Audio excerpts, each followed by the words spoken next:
আসসালামু আলাইকুম। আজকে আমি মানি প্লান্টের কিছু টিপস আপনাদেরকে জানাতে চাচ্ছি। আমাদের মানি প্লান্টগুলো এরকম ঝোপালো এবং হেলদি হওয়ার পিছনে কিছু কারণ আছে।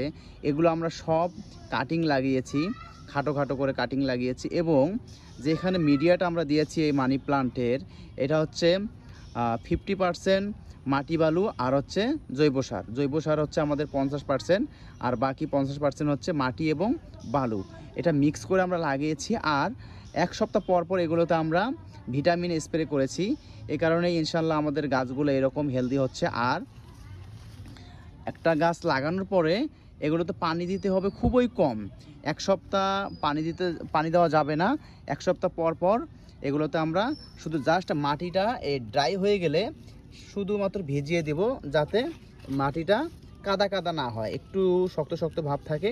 এরকমভাবে পানি দেব, তাহলেই গাছগুলো এরকম হেলদি এবং সুস্থ সবল রাখা সম্ভব।